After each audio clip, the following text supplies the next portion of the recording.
towards the bottom of page Mem Aleph. Quick count, it seems like 8 lines from the bottom. The line begins with the word Min Ho'avuko.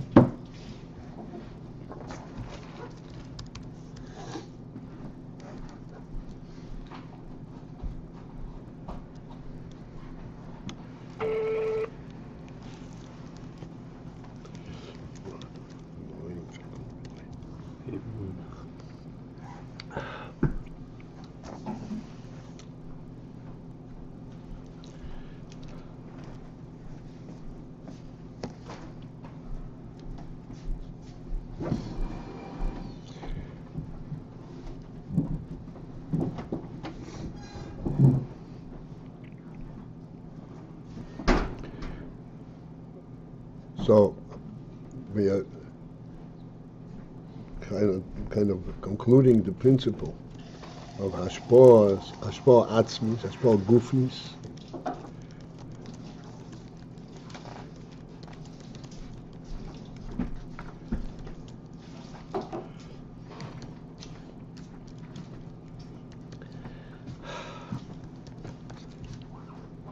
Where the hashpah is of the element of the atzmi itself. It's like a chelik, a part of the atzmi.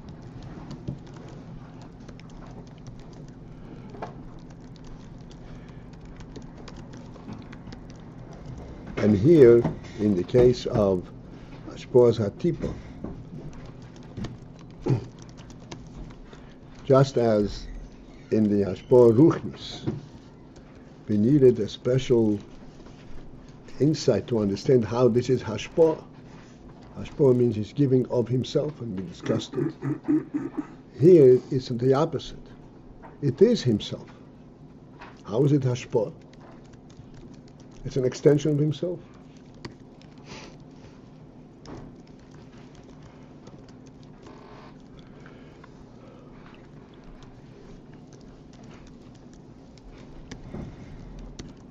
So we explained that this whole principle of hashpah, whether hashpah ruchnis, hashpah gufnis, is based on an overall reality. And that is that in all instances of hashpah, essentially it is based on a much higher and all-encompassing reality.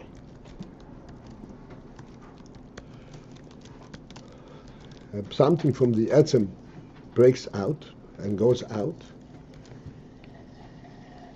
how can it go out? It is part of the atzmi. The answer is that nothing ever breaks out, because ultimately everything remains within the reality, within the godly reality.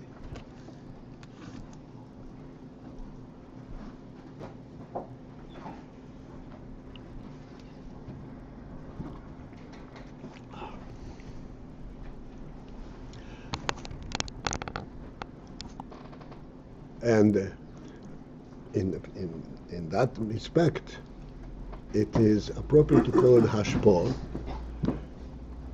that he is mashpia, he gives of himself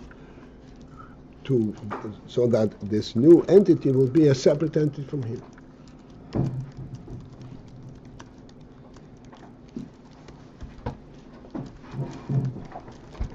He's not abandoning it at that. It doesn't become, he doesn't go into a different reality. But it becomes separate, like he says, a chelik min ho'etz. But a chelik is a portion, a part, not the whole thing. And we discussed yesterday on what basis, how does that take place, that one would acquiesce to separate a piece from himself. And the answer is that the piece remains in the same reality that the self is. That in terms of hashpah, whether it's hashpah haseichel, hashpah gufnis, The principle behind it, behind hashpah, is that this which is mine, this which is me, is not mine at all. It really belongs to a greater reality.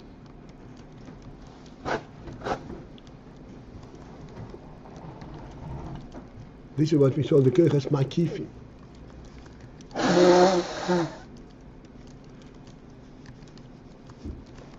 We know things within the koyches makifim, but the reality is in the koyches makifim, not in the koyches pnimiyim.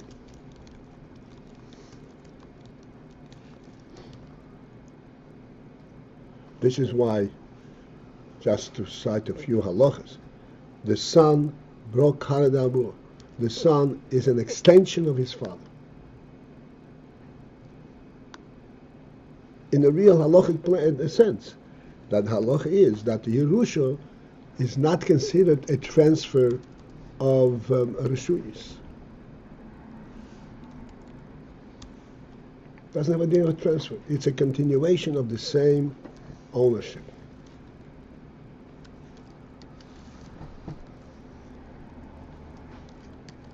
And there are many illustrations to this. One of the most, I could say, the blatant illustrations is in a melech. A melech normally has to be anointed. Melech, ben melech doesn't need to be anointed. Because melech, ben melech is the same entity. Doesn't shut a ben. It's a separate, it's a chelik, and this chelik is the same. How can there be two entities that are full-fledged entities and they're the same entity?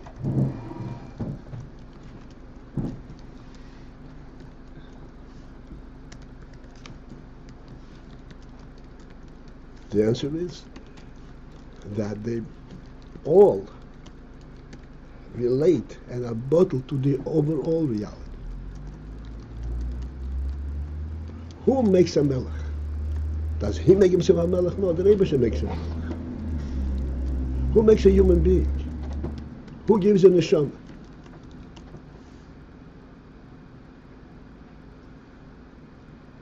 Therefore, there is this in terms of creating a new entity. Yes, it's a new entity, and it's a hashpah, and this hashpah remains united in a very wonderful way from a higher perspective.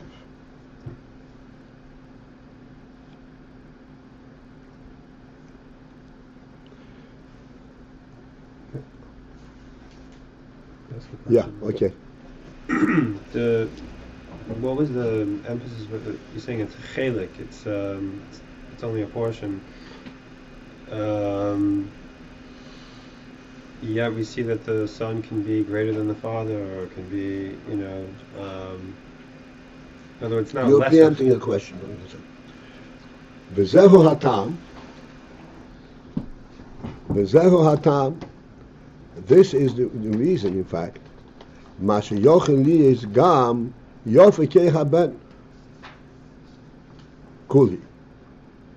This explains also this meaning, the fact that this is an etzem, that he gives him an etzem. He does not give him his quality, his abilities. He gives him part of himself, and therefore yochen li is gam koi haben yofe koi haben. It is also possible that the koi haben should be yofe, should be superior, etc. Than the koyach. Mipnei, because shenois in loy as a koyach atzmi, because that the father gives him the koyach atzmi.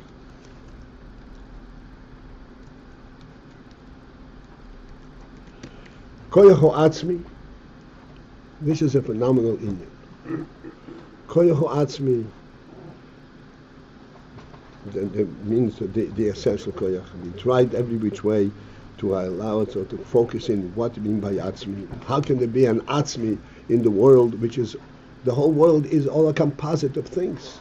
And there's an atzmi reality because there's a godly reality in this.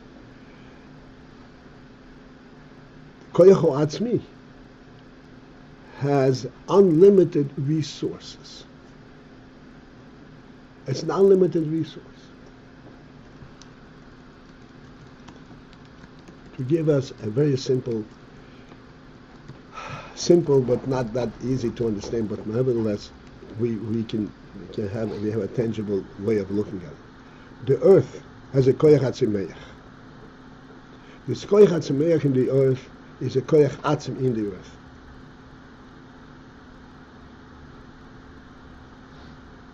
This is earth. This koyach atzmi of the earth, what kind of tzmochim can it produce? Any kind of tzmochim. It's all the same koyach atzimeach.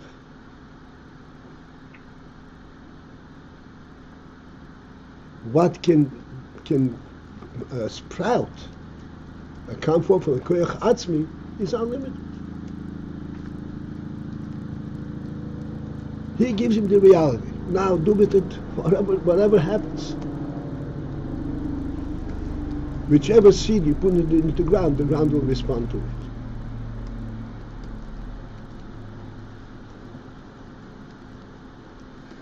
And even if you combine two different seeds, you make a little combination, a mix, the ground will be able to respond to that too.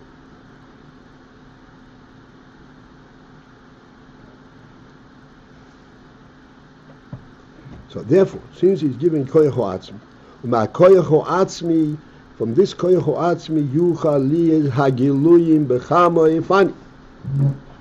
Koyach atzmi can come giluyim.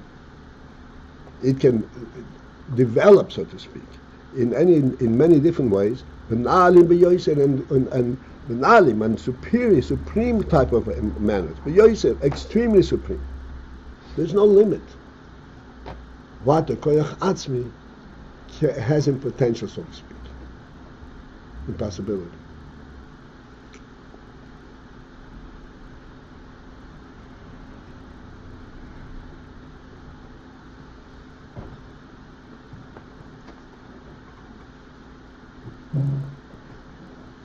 A superficial illustration of this scene, but nevertheless an illustration. We have the ground, and we treat on the ground, and then we can put a house up. We can put a tent up, and then we can put a house up. Then we can put a 2-story house up. Then we can put a 100-story house up on the same earth.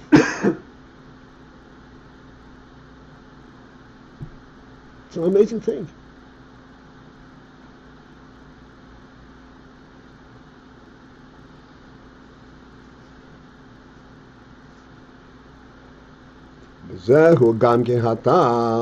This too, again, this refers to the fact that there is an etzem element over here, not a ha'ora.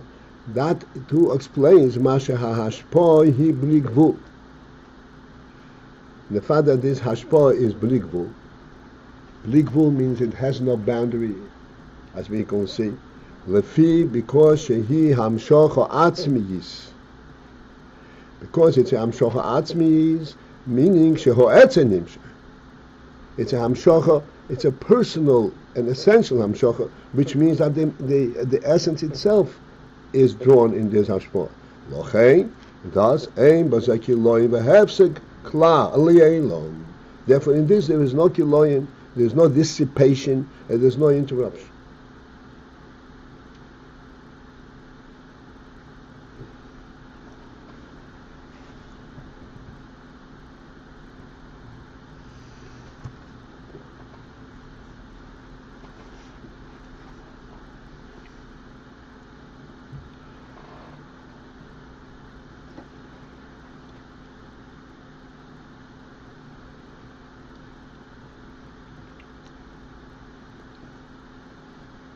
We must focus in and understand a little bit more deeper the principle of Shmo Atzmis. The human being himself, the Father himself, is a finite entity.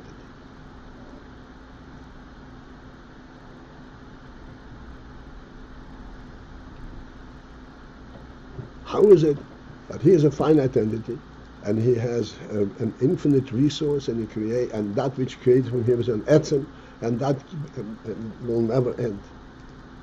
What is the principle that will never end?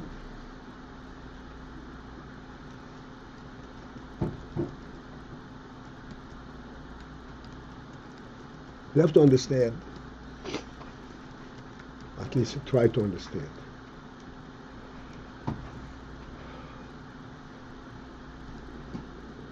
There is in everything, there is oiris v'kelim. Kelim is the means by which this oir becomes present in a tangible level, at a tangible level.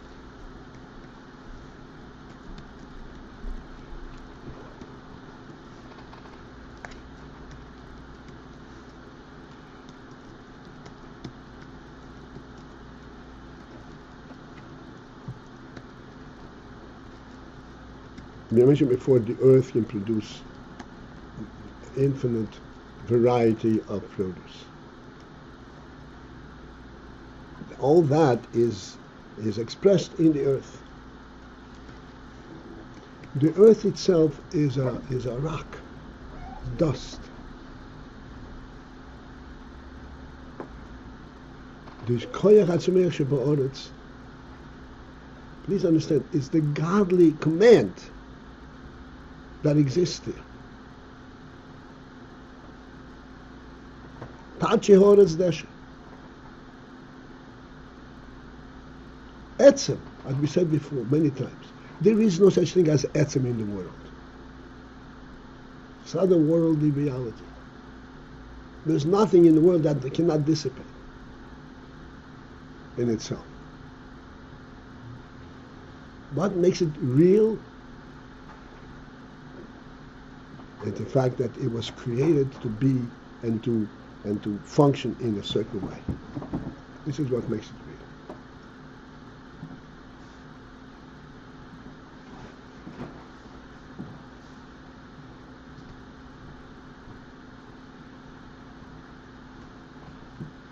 Therefore, the earth is an unlimited resource. Why?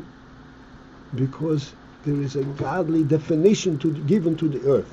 You are earth that can produce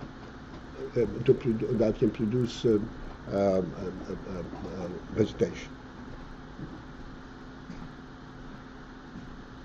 Why God chose to give it to people, this production, through an earth, to this inanimate object that we will see. But its reality is not in its consistency, in its physical consistency. It's in the godly spirit or presence that was imbued into it. Coming back to something perhaps even more important, the human being, the father. As we said many times, the father is able to produce a son and a whole atzmi, because he is an atzmi. In what way is he an atzmi? He is very, in his own mind, he is very, very vulnerable.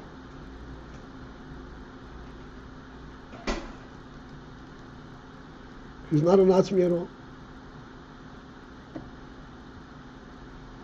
The Rebbe should help. He has a bissel inside, a bissel bunai, so he can live a normal life. But he is in constant concern. What kind of atzmi is it? So we have to understand, we have to distinguish between the keli and the oir.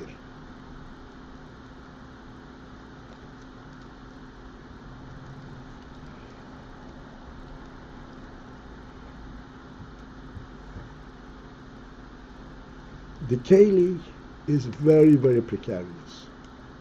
The human body is very precarious, very vulnerable to all kinds of different effects. It has to be maintained, it has to be fed, it has to be exercised, it has to be maintained. in every which way. And one mistake can cause it a lot of difficulty. But the human being per se has a godly infinity. As we said many times, describing the tree function, a human being is of such depth of reality that he can sit and concentrate in his mind to something which has no practical implication whatsoever, and be totally engrossed in it without any concern.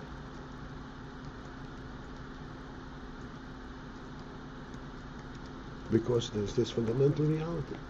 That's what I add.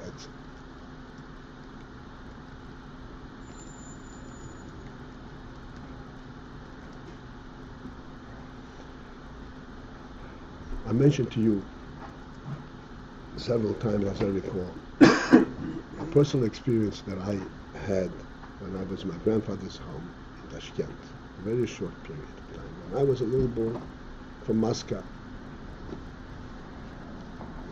knew very little about Yiddishkeit. I mean, whatever I was exposed to. I was sitting in my grandfather's home. My grandfather was standing by the wall and davening to the wall. And I was sitting there and observing. And I remember the thought that flows through my mind. This is the real thing.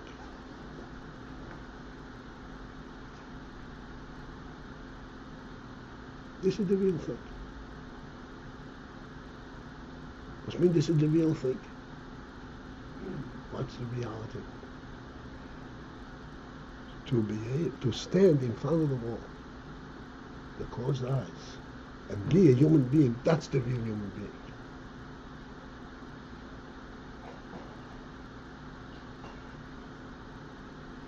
That's the infinity of the human being.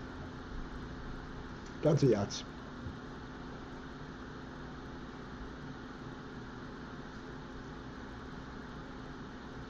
It's not his body and it's not his other koiches. This is the etzem that he gives over to his son.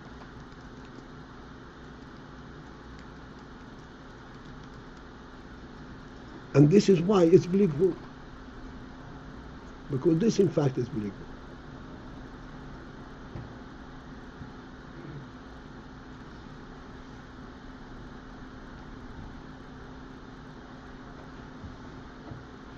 Amos like Kiloim v'hefsek klal, there is no Kiloim v'hefsek, because he gave him a real thing. Uma shebo b'hashpah gashmiyus, the fact that this actually comes through in hashpah gashmiyus, in the physical hashpah,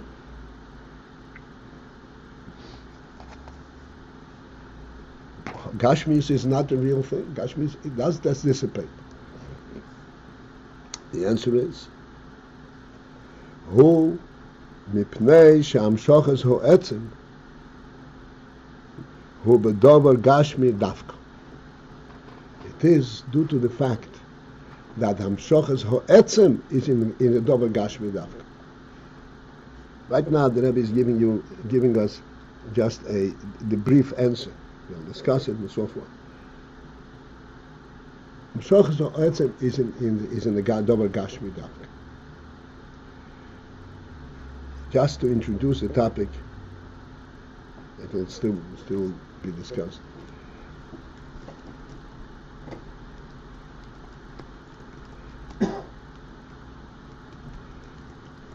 Like we said many times in the past few weeks, seichel, even chokhmah, just as a re'i on sight, we say sight, this really relates to the reality. Why do you see? Because it's real. It doesn't affect you, not like in touch, you feel it, nothing, it's just there. You see the reality. Yet still, even in that simple view, that simple realization of just it's there because it's there, there is an element that we immediately attribute some kind of quality. What are we seeing?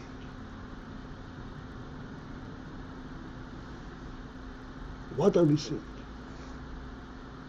There's always an interpretation. Even you look at the desert, oh, it's a desert. This is a mountain. This is dry, this is wet. Why is it there? Everything has some kind of a qualifier in terms of what we see. Because this is what Seichel relate always identifies some kind of a significance with what it sees. Etzem does not consist in significance. Etzem consists in a godly reality, which has no definition whatsoever.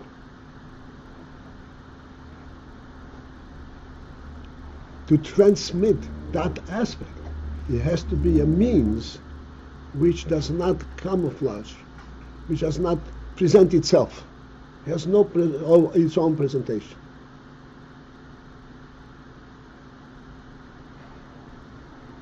That's a gashem. That's why etzem can only be presented to a gashem. So this is just an introduction to this topic. This is why it goes to a gashem. Not that the gashmi is the koyach atzmi. Gashmi is a means by which atzmi can be transmitted. Because gashmi cannot usurp. Say, hey, you know, who you are, you know, this is what I am. Nothing. It has now no message of its own.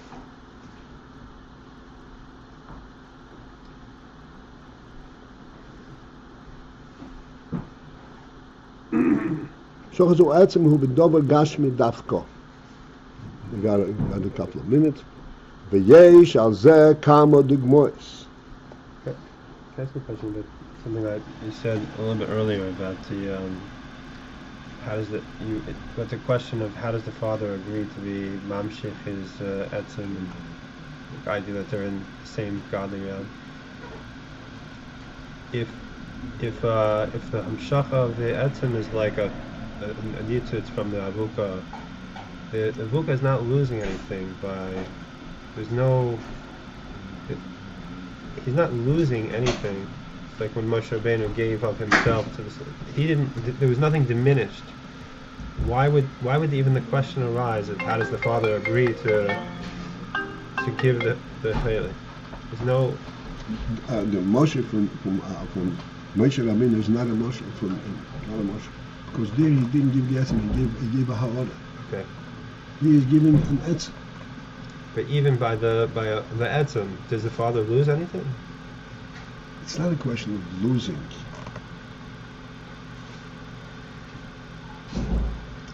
Why would the question arise whether he has to be, masking to, in other words, how can one acquiesce to see a piece of himself elsewhere?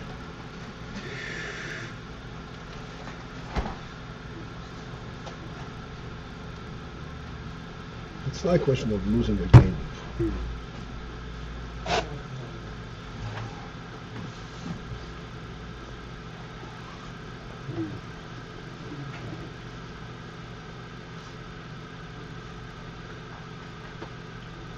Only because he realizes that himself also belongs to a greater reality.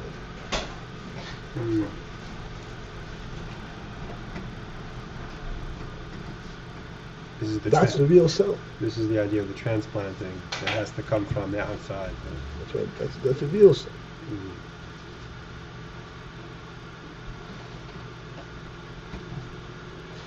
All right, gentlemen. Today we'll preempt the bell. Have a good day. You had the bell. You got the bell. No, I had the first bell. We had two bells. I had two bells. You had two bells. Okay.